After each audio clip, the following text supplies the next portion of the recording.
Which town is the hydraulics capital of India? Where is one of the most popular brands of helmets made in India? Where are the critical parts of many an Indian space mission, including the revered Mangalyaan, designed and made?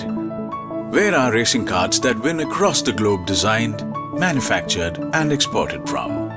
Where do you find someone who thinks of dedicating his life to uplift downtrodden artisans through innovative tools? The answer is not one of the more celebrated industrial hubs of India.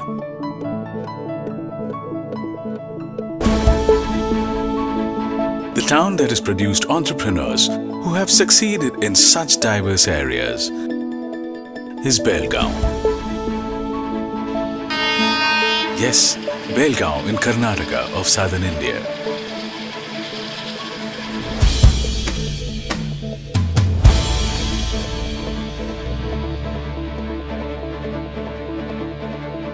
Belgaum is a city nestled at the edges of the Western Ghats on a plateau, and it forms the midpoint between Bombay and Bangalore. Belgaum has historically had a lot of talent in anything dealing with working with hands. That starts from agriculture. Anything to make with hand. That is what has given workers year after year to our industries in Udyam. We've got close to 7 engineering colleges offering BE and master's programs. Almost 8 to 10 polytechnics offering diplomas, plus same numbers again offering the degrees in the management programs. The students' quality is amazing, and of course not just the students get into the employment with the bigger companies, but we could produce many entrepreneurs, and they have been doing exceedingly good, not just in Belgaum but across the globe. The post-liberalization India saw a surge in the manufacturing sector. But this was still dependent on critical factors such as capital, infrastructure, and logistics that gave advantages to Indian entrepreneurs. Such a surge remained limited to certain traditional pockets and very few new locations in India due to various reasons. Belgaum never had these advantages, and it continues to grapple with real-life infrastructural challenges. Add to that an identity crisis for being a border town between two prominent Indian states that unfortunately led to state government apathy for the longest time. Till very recently, it also had the image of a pleasant little destination, perfect for a retirement life. But then, how did these few entrepreneurs, and more like them, manage to attain success despite all such real odds in Belgaum?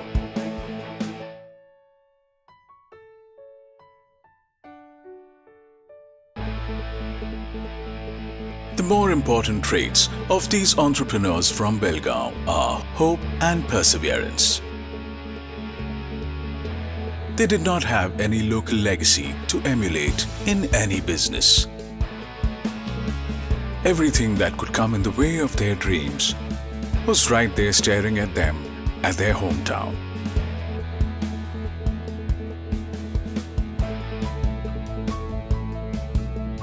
Having people around us knowing a little bit of hydraulics, we thought that Belgaum is a better place. We will have low overheads. We can find places. We had friends who could give us some place to work. We could support and sort of thing. That was the reason why we started in Belgaum in the first place. My two friends, one Mr. Chitnis and Mr. Hundre, we were working together in a company. That company used to manufacture hydraulic equipment, hydraulic valves, pumps and sort of thing. One fine day we decided to have our own enterprise. So we all three, we put 100 rupees and we started our enterprise. And that was the nucleus of our group of industries. And hiring a big place was very difficult. So my first design office was in our barnyard. And that is where I used to make my first designs of the product that ultimately we started making. To begin with, we were thinking of surviving. First order of 5,000 rupees that was heaven to us. And that gave us the push. So those were the challenges we used to face. In spite of that, we thought that we can do it. We did that. We are in this business since 1989. Initially, as people were not aware of safety or anything as such. But that's the reason it was more challenging. When as helmet compulsion had not come, people were not wearing helmet. We were making good quality helmets. We are very confident. Sooner or later, people will start realizing the value for the product and they will start selling it. So couple of years, in fact, we were not making money and we did not have our own money. A lot of discussion has to happen, should we continue or not to continue? But then I realized one thing, if we stay here in this industry for some more time and if we get one breakthrough, we can move forward. In 1993, after 4 years, we got one export order. It did not give much money to us, but it gave us a huge motivation. And then we realized that our product is, if it is an international standard, let's go all out, take whatever is possible and try to export and all. And many times we get a letter and people writing to us saying that because of you, our life has been saved. Sometimes they send us sweets. Whenever they make a point to come to Belgaum with their parents and all that, today my son is alive because of you. There's one big satisfaction that we save a lot of people's life and people write to us, and that's very, very satisfying.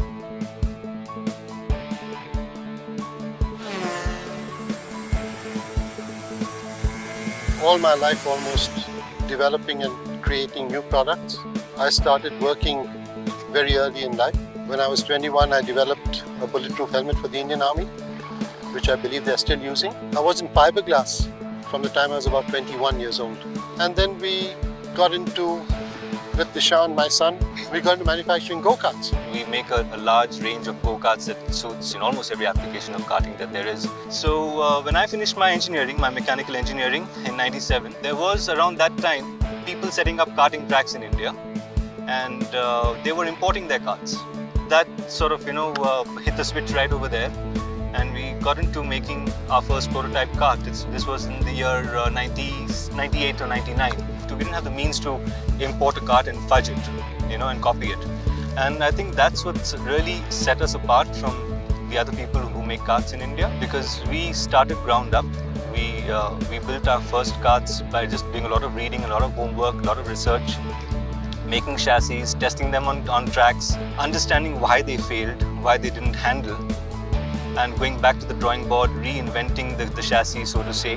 It was like that for us. We had to really actually invent everything ourselves.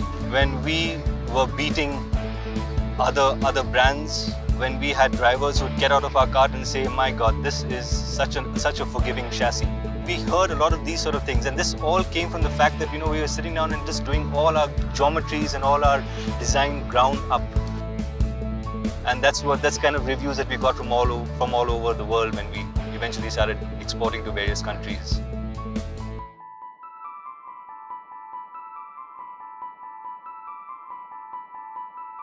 My organization is Phoenix Products. We have been developing products and disseminating the products that are required by the rural artisans, especially for people who are using their hands and physical energy, and also make a lot of innovative products which are basically used to increase the productivity of artisans and reduce the drudgery. Less people chose this path, and there was a big opportunity which I could see. The problems are huge, and as a simple entrepreneur, I could see a lot of opportunity in solving these problems. We have seen a lot of development not happening for the 80% of the poor people. 80% of the research happens for the 20% of the elite people. So nobody is focusing on the rural people or the poor people, I can say. And the change required is very little. For example, for the charkha that we have been talking, all the charkhas were earlier hand-driven. We have converted to a foot-driven charkha. Very initially, we were short of funds. There was a lot of investment happening in the jigs, fixtures, toolings. So we had to borrow a lot of funds at a very high interest rates. When we found that these high interest rates can be sustained with a good product, and we were able to tide over that problem of hitting the rock bottom and coming back. In servo controls, we do closing of the total systems for aircrafts, satellites, fighter jets, missiles, then steel rolling mills, industrial equipment and construction equipments, paper industries. As soon as I finished my diploma, I wanted to start my own business, and Deepak was working with high-end controls company, which is one of the world's #1 company in this area. And something has to strike to come back to India. One of the main reason is that after the Pokhran test, India was isolated by the sanctions. And Kalam Saab had always, I was working with a lot of programs in India, and he actually shot out the invitation to many people across the world, telling that come to our nation. What is the glory in basking the glory of the foreign nation? Come and serve our nation. And literally when I came to India, I enjoyed Dinesh, because Dinesh was operating from house in a garage.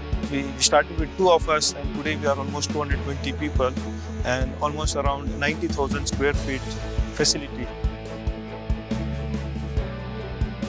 There is a thrilling journey from home garage to Mars orbit, because when the Mars mission took place, actually all the position sensors have gone from servo controls. So still they are orbiting up there in the Mars orbit.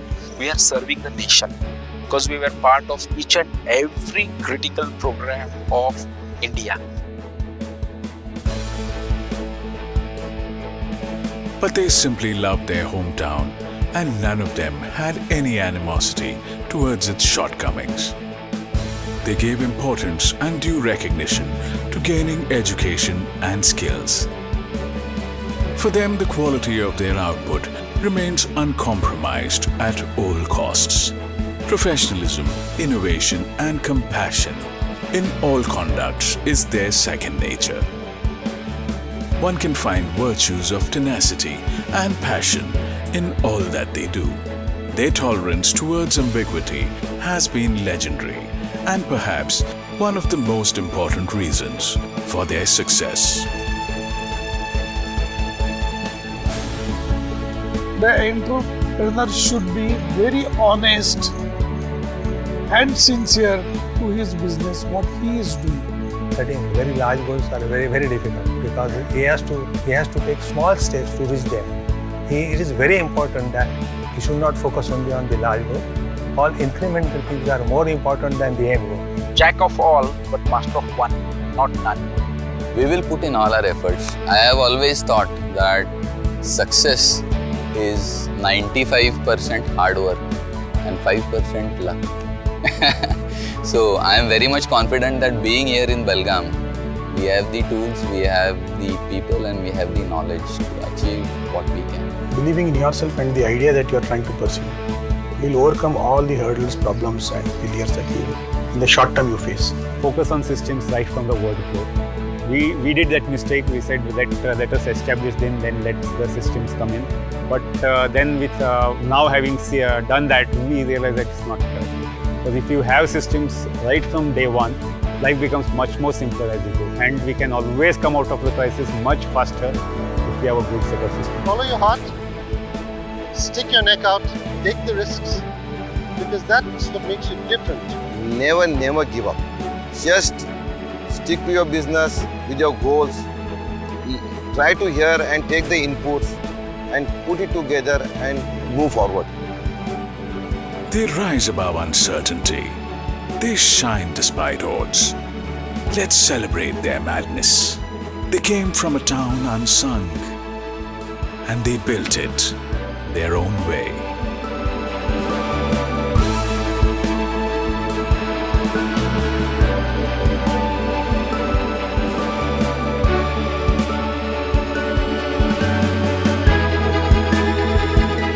The Belgaum way.